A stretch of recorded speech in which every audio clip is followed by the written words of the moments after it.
Buradan.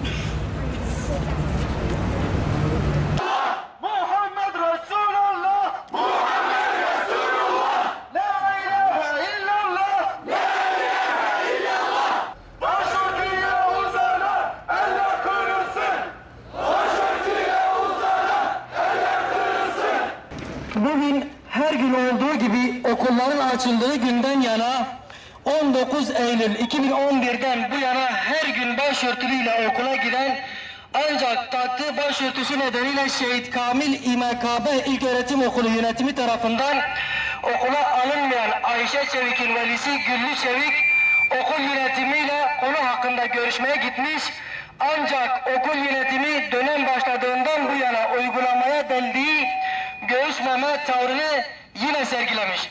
Velinin sorunun çözümü için görüşme talebinde ısrar etmesi üzerine kolluk kuvvetlerini çağırtmış ve öğrenci velisi Güllü Çevik valinin talimatıyla kolluk kuvvetlerince gözaltına alınmıştır. Bir hukuk devletinde işleyişin böyle mi olması gerekir?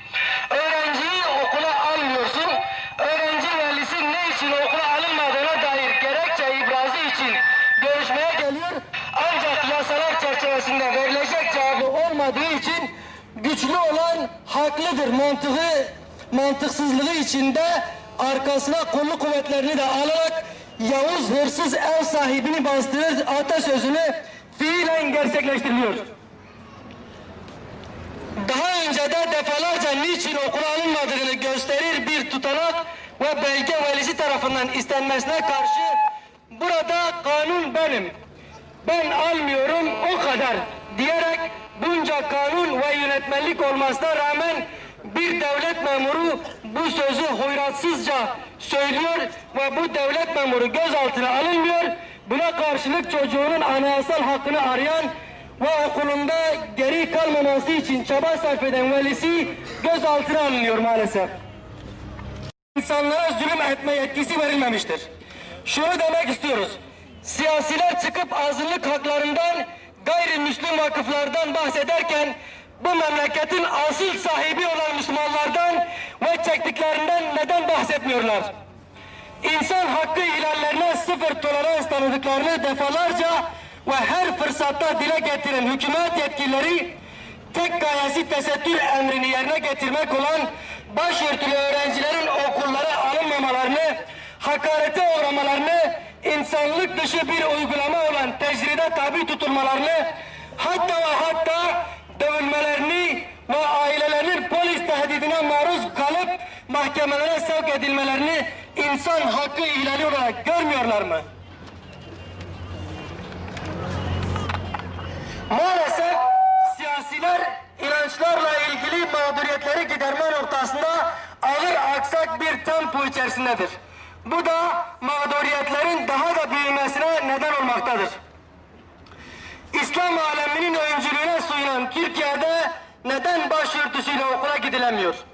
Sorun şu: devlet tesettürün ve buna bağlı olan başörtüsünün Allah Celle Celaluhu'nun bir emri olduğunu, Müslüman birey için dini bir vacibe olduğunu bildiği halde neden yasaklama yoluna gider? Neden teminat altında olduğuna söz verdiği kişinin inancına, ibadetine, hürriyetine müdahale edip engel olur? İyice anlaşılması için şunu soralım, canlı örnekleri çoktur. Türkiye'den Almanya'ya, Belçika'ya, İngiltere'ye, ABD'ye göçenler kız öğrenci çocuklarını ilkokuldan itibaren hiçbir sorun ve engelle karşılaşmadan başı örtülü olarak okula gönderebiliyorken %99'u Müslüman olan ve yeri geldiğinde İslam aleminin öncülüğüne soyulan Türkiye'de neden bir Müslüman çocuğunu kendi vergisiyle yapılan okullarda okutamıyor? Bu husus çelişkili olmaktan da öte çıkıp açık bir zulümdür. açık bir zulümdür. Ki göz altındaki mağdur edilen öğrenci velisi derhal serbest bırakılsın. Geleceğimize bir tuğla da sen koy diyen Sayın Vali bu talihsiz talimata son versin. Ve hükümet yetkilileri de kendi halkıyla barışık olan onların beklenti ve gerçeklerine sırt çevirmesinler. Allah hepinizden razı olsun.